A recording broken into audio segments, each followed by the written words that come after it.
Baik, bismillahirrahmanirrahim. Allahumma salli ala Sayyidina Muhammad wa ala ali Sayyidina Muhammad bisanadina al-muttasil al-imam Sarraj At-Tusi Abi Nasr Abdullah bin Ali al-Mutawaffa sana 78 ba'da 300 qadasallahu sirrahu qala kitab Adab Sufiyah, bab tentang adab-adab para sufi. Kita sudah baca beberapa mukaddimahnya. Ternyata yang di PDF agak beda, jadi nggak usah pakai yang PDF ya. Kita masuk ke adab-adab wudhu. Jadi ini kalau tadi agak melangit, sekarang turun lagi ke syariatnya ya. Tapi agak beda loh ya.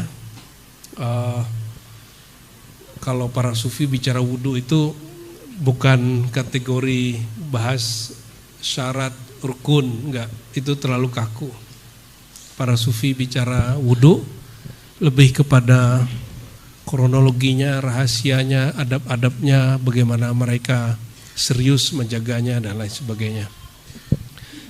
Ala kulli niyatin salihah wa li ruhil Mustafa Muhammad sallallahu alaihi wasallam arwah wal muallif hadha kitab Al-Imam Sarraj At-Tusi Al-Fatihah. Bismillahirrahmanirrahim. Ya Rabbi ya Nasin mustaqim siratal ladzina an'amta alaihim ghairil maghdubi alaihim waladdallin.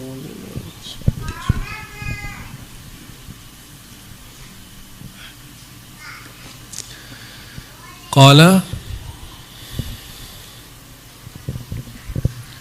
Asy-Syaikh, sebelum adab fil wudu ada dua paragraf. Qala Syekh rahmatullah alaih, fas-sufiyah lahum adabun fi safarihim. Para sufi, nah kita ini kan belum pantas menyebut diri kita sufi. Kita ini punya guru sufi ya. Kita sedang belajar mengikuti sunnah Rasulullah yang batin dan yang zahir yang diamalkan para sufi. Apa kata Syekh Sarraj At-Tusi? Fas-sufiyah, para sufi itu lahum, pada mereka, adab fi safarhim, saat safar. Baik safar mubah ataupun safar yang ubudiyah, ziarah. Safar mubah itu jalan-jalan. Ente suka jalan-jalan kan? Suka touring toh? Ini ketua touring di sini ya? Ketua touring Haji Iman. Touring itu kan safar mubah. Liburan itu safar mubah. Mereka punya adab saat safar. Sudah punya adab belum saat safar? Adab jaga wudhu. Udah? Belum? Tuh, ente harus baca kitab ini berarti. Katanya belajar tasawuf. Ya, harus ada adabnya, ya. Kita bukan malamatiyah, ingat, kita bukan malamatiyah. Jadi kita nggak perlu bergaya aneh-aneh. Ya, pakaian kita ya sarung, celana boleh, yang nutup aurat. Kalau laki-laki gamis boleh, kopiahan, atau nggak pakai kopiah juga nggak apa-apa. Yang penting nutup aurat. Kalau perempuan ya pakai khimar, jilbab, kerudung, pakai cadar, terserah ya. Yang penting nutup aurat. Wa adabuhum fi awqatihim wa akhlaqihim, ya. Ada adab mereka pada waktu-waktu zikirnya, wiridnya, pada mukimnya. Wa akhlaqihim, akhlak-akhlak mereka, ada adab-adabnya juga. Adab mereka fi sukunihim, lagi diam, lagi bergerak. Wa hum mukhtassuna biha min ghairihim. Adab-adab mereka ini sangat spesial, tidak kita temukan pada golongan ahli fikih, ahli akidah dan lain-lainnya. Ini adanya cuma di mereka. Nah, ilmu ini sekarang kalau ente mau lihat banyak di surah-surah suluk. Cuma sayangnya para murid hanya mengamalkan waktu khalwat dan suluk. Tapi ada satu golongan yang melakukannya itu baik dia di masjid lagi khalwat atau lagi di rumah. Itu mereka yang kita sebut jamaah khuruj wa dakwah. Ini jemaah tabligh. Tapi apa yang sayangnya, jemaah tabligh itu tidak semuanya bertarekat sufi. Itu aja masalahnya. Padahal pendirinya seorang mursyid. Jadi mereka hanya pakai adab-adab zahir. Harusnya juga pakai adab-adab yang batin. Nah, orang-orang tarekat masih menjaga adab-adab yang batin. Adab-adab zahirnya para sufi diwarisi mutlak bila syak, tanpa syak oleh para jamaatut tabligh. Ya, jemaah dakwah yang khuruj itu. Dan itu kita bersyukur sekali ya. Adab-adab itu rapi di mereka. Nah, tapi kalau kita ke Turki, orang-orang tarekat Rifai, Naqsyabandi lebih khusus atau Qadiri, khususnya Naqsyabandi, itu mereka jaga adab ini tuh lebih ketat bahkan dari orang-orang yang tabligh. Musim dingin kalau di Turki berapa derajat? Berapa derajat di Turki? Ente pernah ke Turki musim dingin ya? Berapa derajat? Hah? 5 bahkan kurang. Itu kalau para murid-murid guru-guru tarekat Naqsyabandi di sana, mereka tetap wuduknya harus pakai air, nggak boleh tayamum, nggak boleh pakai heater, harus pakai air gitu. Itu yang kemudian membuat kita geleng-geleng kepala. Saya kira jemaah tabligh udah saking keren sekali ya, tapi ternyata salik-salik Naqsyabandi di Turki lebih ngeri lagi. Rapih, WC-nya rapih. Ini hari ini WC-nya rapi nggak? Toiletnya rapih? Alhamdulillah. Kalau bisa nanti ente boleh tidur gitu di situ, itu sadar gitu. Makan di situ nggak jorok gitu. Tapi jangan makan di situ. Itu cuma perumpamaan aja. Jadi ribat-ribat kita, surau-surau kita ini tolong disampaikan baik yang dimanapun itu ya, di Ciputat, buat di daerah. Tidak sah ibadah kalau nggak suci zahir. Tidak naik rohani kalau nggak suci batin. Berarti dua-duanya harus suci. Jangan ngomong batinnya udah tinggi, tahu-tahu WC-nya bau. Jangan ya. Jangan sampai. Nah, di sini disebutkan wahum mukhtassuna biha min ghairihim wa ma'rufuna biha inda ashkalihim. Dan apa yang menarik, kita bersyukur kita umat Rasulullah SAW, satu-satunya nabi ajaran agamanya yang detail itu cuma Rasulullah SAW. Coba ente cari, mohon maaf ini tanpa mendiskreditkan agama apapun, hanya Islam yang detail sampai ke buang air kecil. Betul nggak? Ente cari semua literatur agama manapun, tidak ada yang bahas adab-adab tata cara yang dicontohkan Rasulullah SAW, diajarkan baginda SAW, sampai hal urusan buang air itu hanya Islam, nggak ada lagi. Kita beruntung kita umat Nabi Muhammad SAW ya. Apalagi yang menarik, pariwisata di Thailand itu banyak dipegang oleh sebagian besar orang-orang Muslim Selatan, Patani dan sekitarnya. Efeknya apa? Kearifan lokalnya apa? WC terbaik untuk tempat wisata di luar negeri itu Thailand. Ya, bukan Saudi. WC di haram itu ya Allah. WC Masjidil Haram itu baunya bukan main. Ya. Itu sudah dikritik tahun 2015 oleh pengamat-pengamat Saudi. Kayaknya mereka berbenah tapi udah bingung gimana caranya. Tapi yang paling bagus ya, kalau tempat pariwisata, tempat kita kemanapun kita mampir itu bagus-bagus. Yang paling jorok salah satunya Uzbek. Paling jorok Pak. Tempat ziarahnya, Masya Allah, kuburannya dipugar miliaran. Giliran kita ke WC, itu jangan bayangkan deh. Ya, semua yang kotor dan bau. Ya. Itu tanda apa? Ya, Nur Islam kan mulai pertamanya dari wudhu. Setelah syahadat, sholat apa? Suci. Orang masuk Islam disuruh ngapain? Mandi. Ya, jadi ini sangat menyedihkan.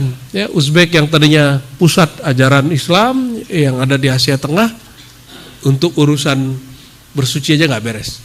Terus mana lagi? Salah satunya, mohon maaf, Masjid-masjid aswaja, kok banyak masjid-masjid aswaja yang WC-nya bau. Padahal kalau belajar fikih bab pertamanya apa? Taharah, bersuci. Pesantren-pesantren aswaja setiap kelas 6 kelas sampai 7 kelas semuanya belajar kitab bersuci dulu. Yang bersih malah masjid-masjid Muhammadiyah. Bukan karena orang Muhammadiyah baca kitab fikih yang sama, mereka bayar tukang bersih-bersih. Itu aja bedanya. Gampang toh? Kalau dibiarin juga mungkin sama-sama joroknya. Nah, kalau nggak bisa bersihin, kayak gitu dong, bayar orang bersihin. Bagus begitu. Jadi agak aneh. Masjid yang katanya sholatnya harus sah begini, ternyata buang tempat airnya nggak bener. Ya, jadi kalau ada ente mau bikin pesantren, mau bikin majelis, mau bikin surau, langgar, masjid, pastikan yang pertama dipikirkan adalah urusan bersuci. Ya, jadi drainasenya kemana, sumber airnya dari mana, ya. Kita baru dari IKN ya, kemarin dipaksa oleh kawan kita ini, ternyata tempatnya tinggi, wah ini pasti airnya susah, ya nggak tahu rekayasa airnya gimana, ya mestinya agak tempat yang agak rendah dikit tuh IKN itu, tapi ya sudah kebablas, sudah kebelanjur kan. Dulu guru kita pesan kalau kamu mau bikin perumahan jangan yang tinggi-tinggi bukan segunung, ya. Apalagi ada yang ngajak saya bikin rumah akhir zaman, dibikinnya di atas gunung, ngebor 30 meter, 60 meter belum ada air. Ya kita masih ingat dulu guru kita Syekh Hasan itu diajak orang bikin pesantren di atas gunung di Cianjur. Beliau karena lihat, oh tempatnya bagus nih, kata orang di situ ada kristenisasi, dibikinlah pondok bagus-bagus. Pas nyari air udah 60 meter, 70 meter nggak ketemu air. Ya tukang bisik nih kadang nggak bener juga, ya. Jadi kita mau bikin sesuatu harus ada kearifan di situ. Perhatiin ya, tidak semua wakaf mesti diterima. Ya, nih tolong diingat yang terima wakaf. Ente depan wakaf orang nggak semua wakaf mesti diterima. Cek dulu tanahnya gimana, ya kandungan airnya gimana, itu bisa dicek itu. Nggak perlu pakai ilmu kebatinan, ente sama pakar-pakar sekarang udah bisa dibaca pakai alat-alat tertentu udah bisa. Ya. Oke. Nah, lalu kata beliau, wa bihadzal adab tumayyizu ba'da as-sadiqin wal kadhibin wal mudda'in wal muhaqqiqin. Adab inilah pembeda antara sufi hakiki dengan yang bukan sufi. Ya. Yang aku sufi dengan yang bukan sufi. Berarti Rasulullah itu kalau ngajarin taharah, berarti Rasulullah suka suci enggak? Berarti majelis kita harus bersih. Ya mesti ada yang khidmat setiap hari untuk majelis. Enggak usah ente merasa enggak perlu ada CCTV di sini, enggak perlu lapor ke orang, ke guru, ke siapa, ya. Allah itu Maha melihat, Maha dekat. Kalau kita ngambil satu sampah aja ya, kayak gini ambil nih. Allah lihat kan? Allah lihat. Gak perlu dilihat siapapun. Kita khidmat gak perlu ada orang tahu. Ya. Kalau ada orang tahu, anggap saja Allah sedang memuji kita. Allah memuji kita dengan pemberiannya. Berarti Allah lagi muji siapa? Dirinya sendiri. Qala bab adabuhum fil wudu'i wat taharat. Bab adab-adab mereka dalam berwudu dan bertaharah. Berarti wudu bahasa Arab atau bahasa Indonesia? Wudu itu bahasa Arab.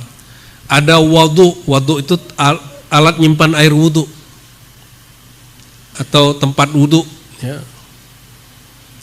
Tapi di Indonesia waduk kegedean, jadi danau. Wa taharat bersuci ya.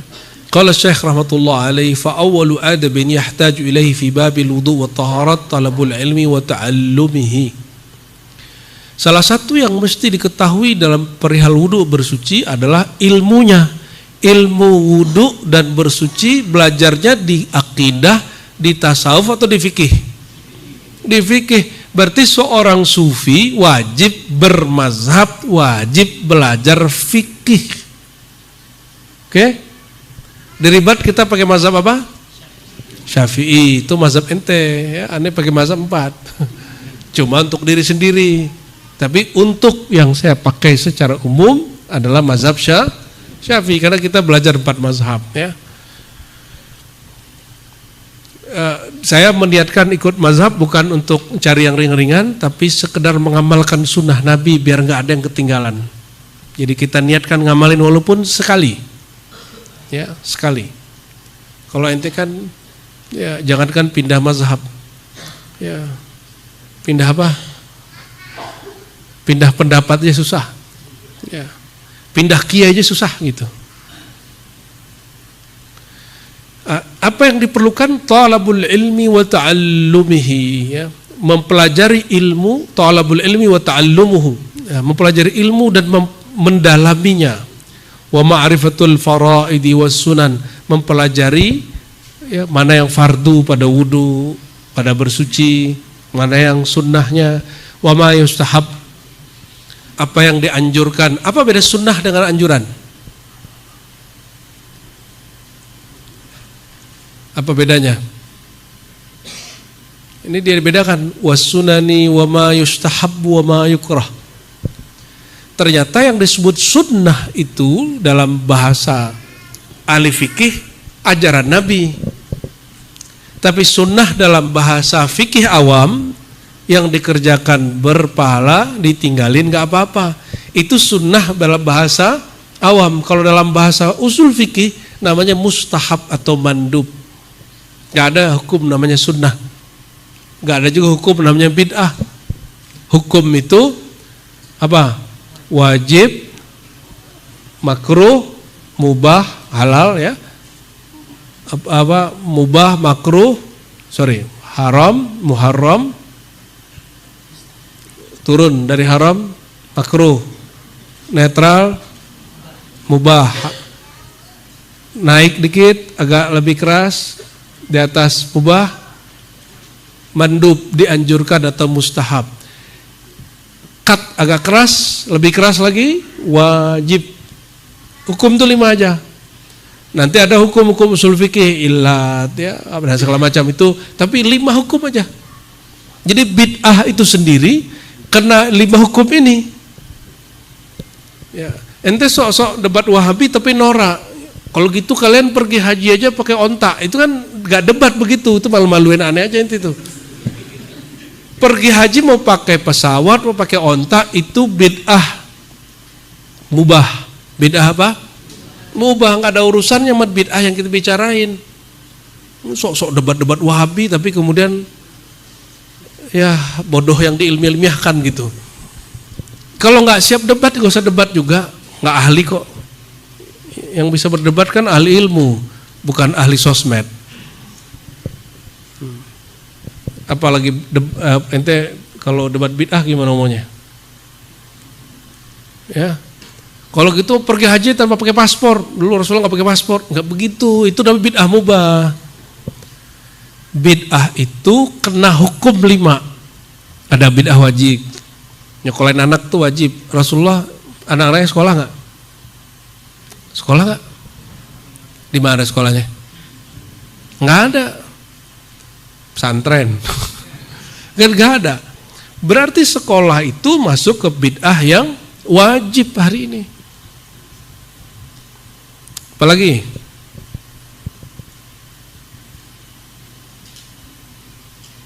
Kalau gitu nggak usah pakai handphone. Rasulullah nggak pakai handphone. Nggak begitu debat. Debat itu ada uslubnya. Ada tata caranya, ada strukturnya, ada adab-adabnya juga. Bukan asal ngecepret aja. Allahumma sholli ala Muhammad. Wa ma umira bihi wa ma nudiba wa ma rughiba fihi lil fadilah. Apa yang dianjurkan, apa yang tidak disuka, yang dimakruhkan dalam berwudu, ya. Nah, contoh, ente kalau wudu berapa menit? Tanya dulu. Ngecek waktu aja dulu. 3 menit, Bagus. Ada yang 30 menit? Habis nyampe di kaki ulang lagi di atas. Nyampe di kaki ulang lagi di atas. Bersuci. Ente bersuci gimana? Udah beres nih, udah cebok, berdiri, masuk lagi, begitu kah? Keluar udah basah semua. Itu kena syaiton, ada syaiton walahan, syaiton macam-macam namanya, bikin kita ragu. Dan yang saya heran, yang kena penyakit ini kebanyakan santri belajar kitab fikih. Berarti ada yang salah waktu belajar kitab fikih. Saya juga belajar kitab fikih, tapi dulu kita suka ragu-ragu. Setelah kita talaki kitab fikih Syafi'i, saya jadi nggak ragu lagi.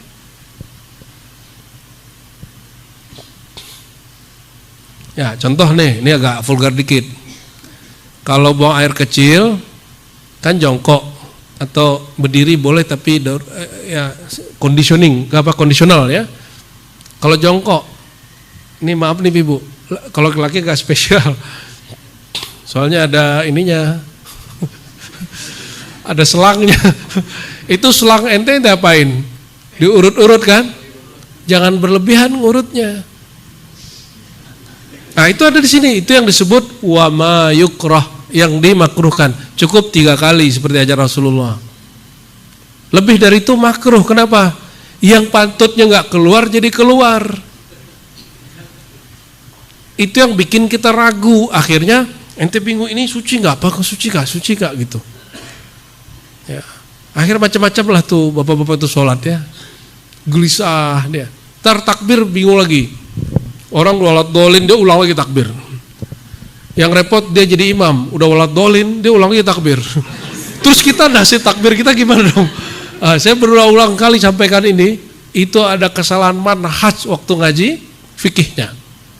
Ngaji fikih yang tepat itu menghilangkan keraguan dalam bersuci dan berwudu. Ya, maka jangan heran ya, kami kalau terabas, kita membedakan suci dengan bersih. Kelihatannya kotor tapi suci.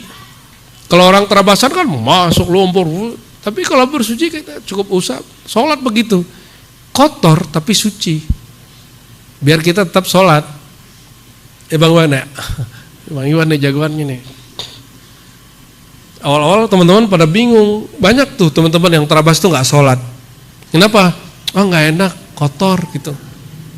Nih laki-laki nih misalnya buang air, kena percik.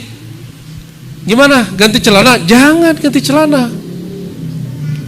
Ambil air, diusap ke tempat yang kena itu.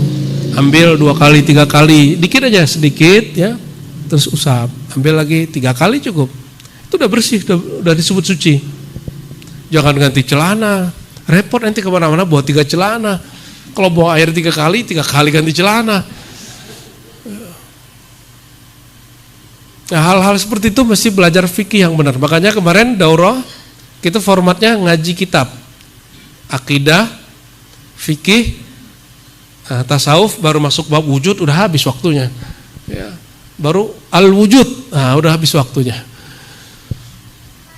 Wa tafsir dzalika la yuqafu alaihi illa bil ilmi was su'al wal bahth alaihi wal ihtimam lahu. Ini bukan wilayah sir. Ya. Berwudu ini bukan wilayah sir. Dalam ilmu hakikat ada wudu. Beda lagi. Ada kalimat misalnya, tawadda bima'il ghaibi in kunta za sirrin. Berwudulah dengan air gaib jika kamu ada sir. Itu babnya beda. Ini kita lagi wudu manual, beneran wudu. Kalau wudu nggak bener, sholat diterima nggak? Tawaf sah nggak? Oke. Berarti wudu ini syartu qabulil ibadah. Syarat diterima dan sahnya ibadat. Apakah seorang sufi arif kalau udah sampai makom tinggi nggak perlu lagi wudu? Justru dia sangat ketat dalam urusan wudu. Nah, di sini banyak sekali, saya ringkas aja ya. Disebutkan beberapa kisah-kisah ulama di sini panjang sekali. Jadi Imam Junaid ya, imam-imam seperti Ibrahim Al-Khawwas, ya. Ada lagi Ja'far Al-Khuldi, muridnya Junaid, ya. Itu luar biasa, di sini ceritanya luar biasa. Nah, kita pakai satu riwayat saja dari Abu Amr Az-Zujaji, halaman 139 bagian bawah. Beliau kalau mukim di Mekah, Mekahnya bertahun-tahun. Ya, aqama bi Makkah sinina katsira. Dia tinggal di Mekah bertahun-tahun. Wa huwa mujawirun biha, bertetanggaan dengan Masjidil Haram. Wa kana idza arada an yaqdi hajatahu yakhruj minal haram. Dia kalau ingin mau buang air, dia mesti keluar dulu dari haram. Dia ambil kendaraannya, dia kemudian pergi ke batas haram, dia baru buang air di situ. Imam Malik juga begitu. Imam Malik kalau mau buang air, dia keluar dari batas haram, dia keluarkan ininya, kotorannya. Kalau kita sekarang gimana? Kalau hotel aja nggak depan Masjidil Haram, ngamuk-ngamuk ke travel. Ya, kalau nggak dapat tempat pas di depan pintu Masjid Nabawi, malu pasang status. Sekarang itu kebanyakan orang, ya, ternyata yang disebut Imam Syafi'i dulu itu sampai sekarang tambah parah. Kata Imam Syafi'i ketika musim haji, apa kata beliau? Ma ra'aitul hujjaj illa nadiran, innama ra'aitu, ya, as-sayyahin. Aku tidak banyak melihat orang haji, yang banyak itu orang melancong pariwisata. Nauzubillah, subhanallah. Kenapa? Kalau pariwisata ciri-cirinya apa? Kalau datang mengabadikan dan menikmati tempat. Ngeluh, ya. Teman kita cerita, mereka berangkat ke Irak. Berangkatlah dari Baghdad ke daerah selatan, mau ke Imam Rifai. Makanan nggak jumpa, karena memang nggak ada matam. Ngamuk-ngamuk ke travel. Ya, sisa satu orang nggak ngamuk, yang cerita ke kita. Nggak tahu dia nggak ngamuk bagaimana, ya. Itu visual dia nggak ngamuk itu. Dia ngamuk balik kalau pas nyampe. Kalian nih baru setengah hari telat makan udah ngamuk-ngamuk, katanya ziarah. Katanya ziarah wali, bab mengeluh aja nggak bisa nahan diri. Ya, tapi itu bukan alasan travel boleh ngeles. Salah-salah aja. Tapi bagi seorang salik, dia ada adab-adabnya, ya.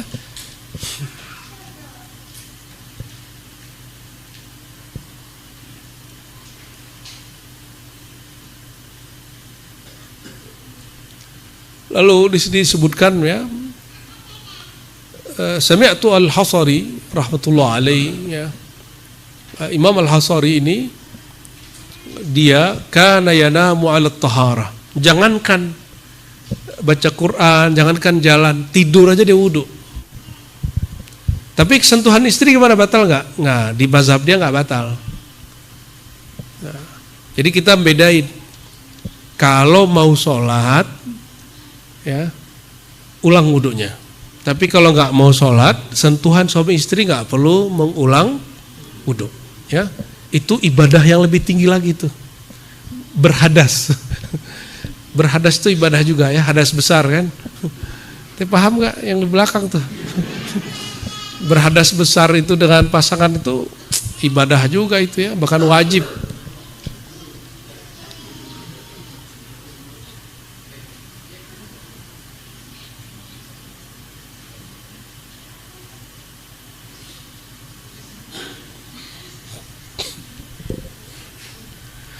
Dan kita kalau wudu, keran itu kan bisa keluar gede, ya. Betul? Ya, jangan buka semua, buka sedikit saja. Coba bayangkan, di depannya ada keran. Sudah? Bayangkan nanti lagi buka. Bukanya 1/4 aja, oke? Nah, wudu dengan itu. Jadi jangan buang semua. Ente kan wudu, udah wudunya wudu orang Indonesia lagi kan, itu air ngucur terus. Ente kan pikir paling cuma aneh doang, paling cuma saya doang, paling hanya berapa detik. Kalau itu terjadi 3 menit, air ngucur begitu, 60 kali 3, berapa detik? Per detik itu ada 1000 orang berwudu dan mikirnya sama kayak ente, berapa kubik habis air. Itu yang terjadi di Eropa, di Australia. Orang Eropa itu bingung sama orang Indonesia wudu. Kok airnya tumpah-tumpah kemana-mana. Jadi setiap Jumat di Australia itu tetangga-tetangga masjid itu protes. Dan pengurus masjid juga bingung, airnya habis. Kan air di sana nggak sebanyak di kita ya. Kita ini karena negeri tropis, katulistiwa, sama air kayaknya nggak nganggep. Padahal kalam Nabi SAW, perhatikan, ini Nabi berkalam. Iqtasid walau kunta fi nahrin jarin. Hemat-hematlah air walaupun kamu di air mengalir. Sekarang air mengalir sampai ke kamar-kamar kita. PDAM kah, sumur kah ya. Tadi tim khidmat lagi debat masalah apa tuh, jet pump atau satelit ya. Untuk rumah para buya di Buaran ya. Debatnya Masya Allah itu ya. Yahuthu ashabahu ala kasrati syurbil ma. Oh, ini salah cetak kayaknya nih ya.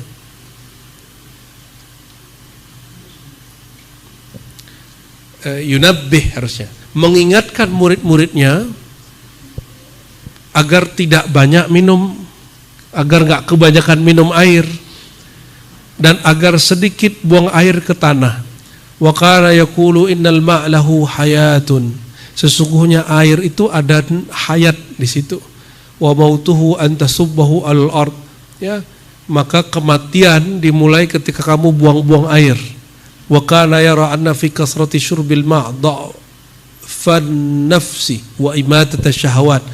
Kebanyakan minum ya itu melemahkan nafs, jiwa, dan mematikan syahwat. Hati-hati. Ente yang sekarang lemah-lemah itu kayaknya kebanyakan minum. Wa kasral quwwah, menghancurkan energi.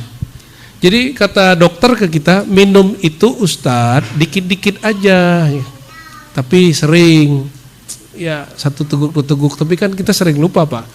Yang sering itu bukan neguknya, yang sering itu lupanya.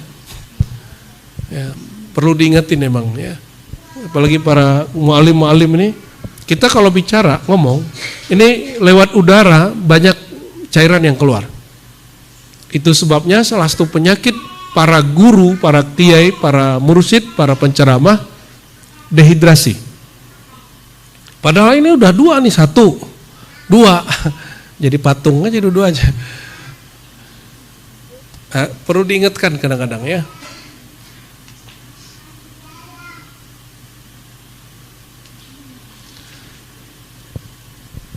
Salah satu adab berwudu ya. Jadi teman-teman kalau berwudu masuk ke toilet pakai apa?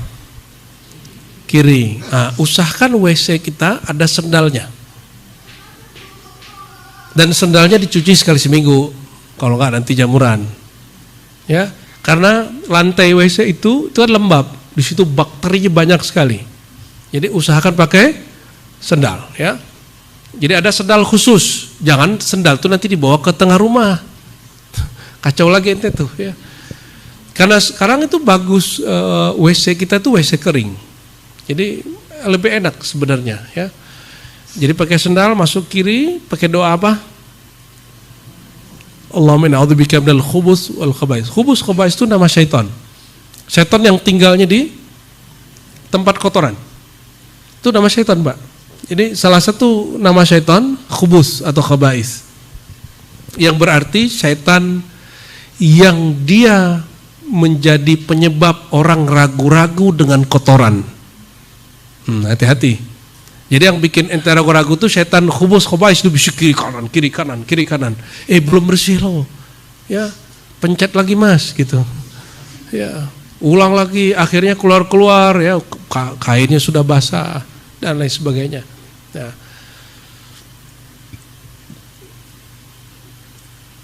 Kalau udah masuk, sebaiknya dipisahkan antara tempat wudhu dan buang air besar, ya. Harusnya dipisahkan, tempat buang air kecil dipisahin, mestinya. Nah, insya Allah nanti di Ribat Buaran kita udah buat setting itu beda, dipisah, ya. Karena salurannya beda, ya. Baunya juga beda. Dan alhamdulillah WC laki perempuan dibedakan karena bau badan kalian beda-beda. Jangan disamakan, ya. Dan perempuan agak unik, ya, itu biar umi-umi yang ngurus, ya. Saya kalau cerita itu nanti lucu, ya. Masa kita bicarain urusan perempuan kan?